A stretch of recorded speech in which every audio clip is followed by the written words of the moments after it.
All right, we have made it to the last page. If you are doing this at home, trust me, it is going faster than what's happening in school.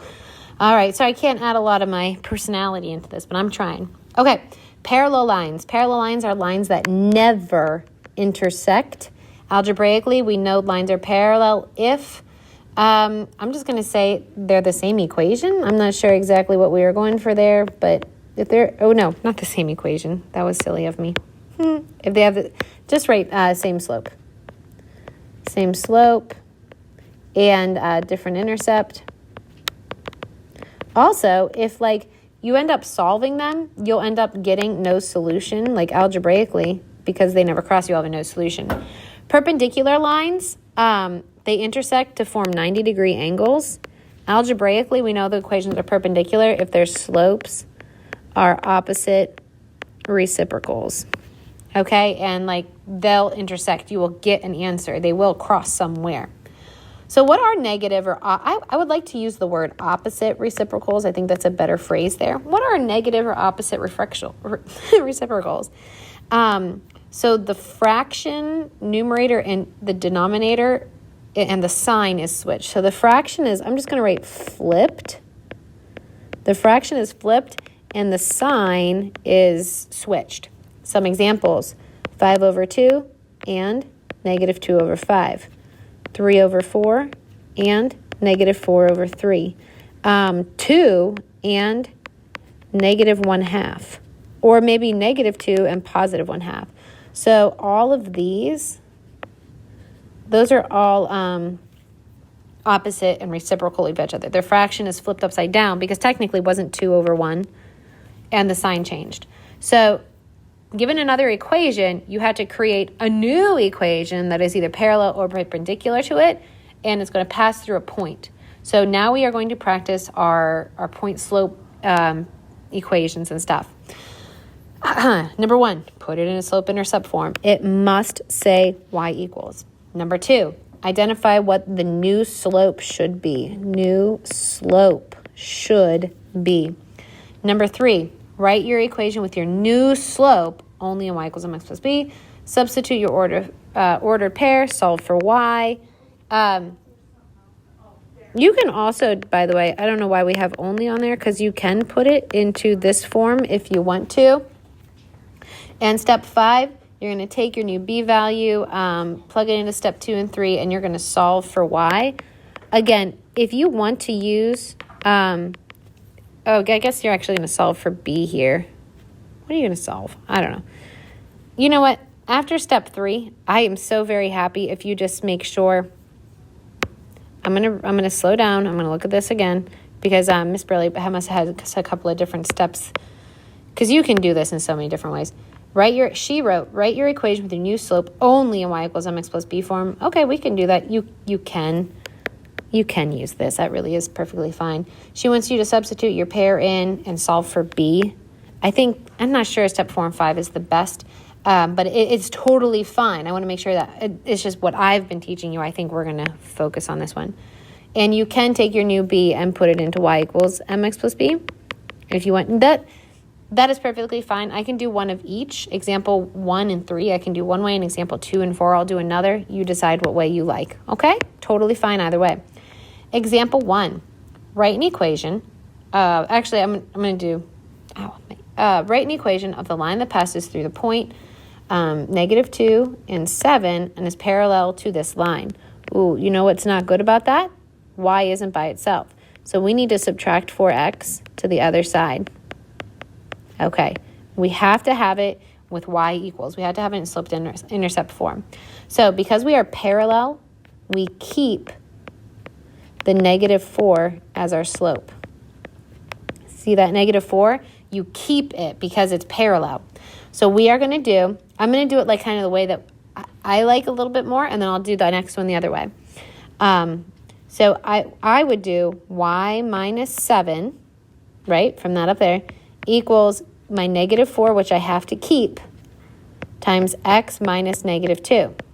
I'll change this to a big fat plus sign.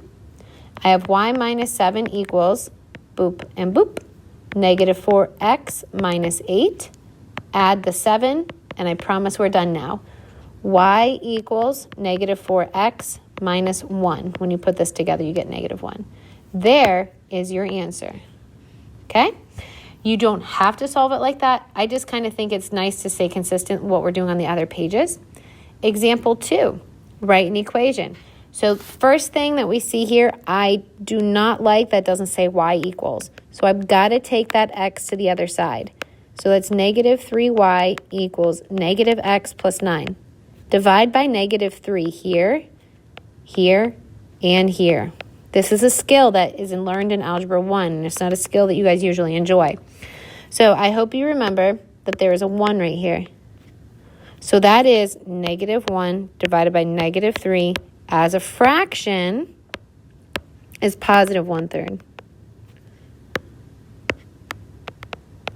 And then 9 over negative 3 is negative 3. Okay? So now I can actually approach my problem now that I've kind of changed that to the right form. Okay, so I need parallel. Parallel means I keep 1/3. And this is my x and this is my y. So you can do example 2 the exact same way I did example 1. Or you can check out if you like this way. Just make sure we end up with the same answer. Check out and see if you like this. This is what Mrs. Burley was going with those steps up above, okay? She and I, we worked together to kind of make these notes, and I forgot we had kind of changed that game plan. So it's y equals mx plus b. Again, you can follow example 1 if you don't like what I'm doing. That's negative 1 equals 1/3 times 3 plus b.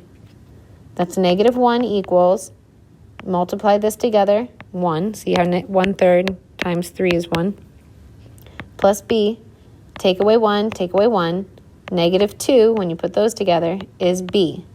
So the final answer is y equals my 1/3, wonka chunk, x minus my y-intercept, wonka chunk. If you don't like that and you'd rather do it the way I did in example 1, go for it. You will get the same answer. If you don't get the same answer, please ask. All right, I have a meeting I'm supposed to be at right now, but I am going to finish these 2 examples, okay? Which means, hold on, because here we go. First thing to check, I love that this is in the correct form. Perpendicular means I need opposite reciprocal of my 2 here. So you guys ever see how opposite reciprocal of my slope of 2? Well, opposite reciprocal is negative 1/2. Here I go. So I'm going to zoom in. I'm going to do the way that I kind of like to do this. I'm going to do y minus my y value of 3. Here's my new point. Equals my new slope, negative 1/2, perpendicular slope, x minus my x value of 4. Y minus 3 equals negative 1/2 times x plus 2 when you multiply, negative 1/2 times negative 4. And add the 3, and we're going to be done. Bonk. Y equals negative 1/2 x plus 5. So that's y equals negative 1/2 x plus 5. And sure enough, if you graph those together, you would see that they are perpendicular.